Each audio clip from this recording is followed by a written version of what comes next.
revendiquer ses droits. Pour revendiquer ses droits, il faut d'abord les connaître. Bien sûr. Les connaître et savoir comment les revendiquer. La revendication d'un droit suppose préalablement la capacité à identifier la violation d'un droit. Et pour identifier la violation d'un droit, on l'a dit, et c'est fondamental. Si vous ne connaissez pas votre droit, si vous ne connaissez pas l'instrument qui le protège, vous ne pouvez pas savoir que ce droit a été violé.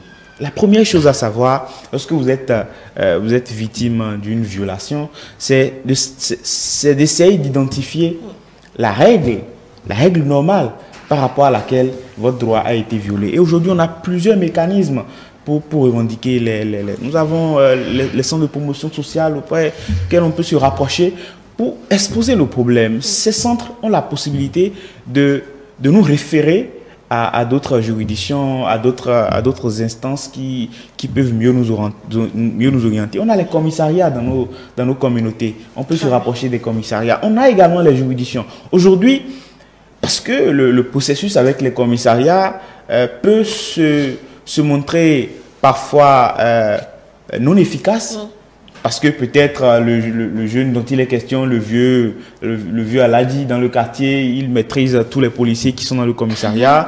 Vous y allez, on vous dit non, attendez, on va régler ça après, on doit régler ça de façon amiable. Vous avez aujourd'hui la possibilité de saisir directement le parquet. Vous écrivez simplement une simple lettre, vous décrivez ce qui vous est arrivé, en quoi est-ce que cela est constitué d'une violation de vos droits. Et vous dites ce que vous voulez, vous envoyez ça au procureur, le procureur va s'en charger. Mais au-delà de ça, nous avons aujourd'hui la Commission béninoise des droits de l'homme, qui est une institution nationale, qui a été fondée sur une résolution des Nations Unies et qui travaille aujourd'hui au renforcement de la protection et du respect des droits de l'homme. Aujourd'hui, la CBDH a digitalisé ces processus. Avant, vous étiez obligé d'écrire de façon manuscrite, d'aller déposer. Mais vous allez aujourd'hui sur le site de la Commission béninoise des droits de l'homme, vous pouvez automatiquement envoyer une plainte. C'est très facile. Et la Commission a la possibilité de vous assister devant les juridictions lorsque vous n'avez pas d'avocat. Mais au-delà de ça, nous avons la Cour constitutionnelle qui est aujourd'hui le juge suprême en matière de protection des droits de l'homme. C'est la Cour constitutionnelle qui est le juge, le garant de la Constitution. C'est dans la Constitution que nos différents droits ont été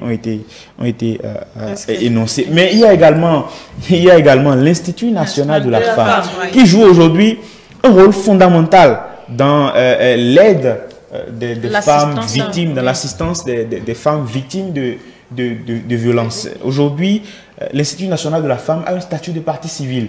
Lorsqu'une femme est victime de violations liées au CES, notamment, l'Institut a la possibilité de se porter partie civile, soit d'assister la femme qui a déjà porté plainte ou de porter directement plainte, même lorsque la femme ne décide pas de porter plainte.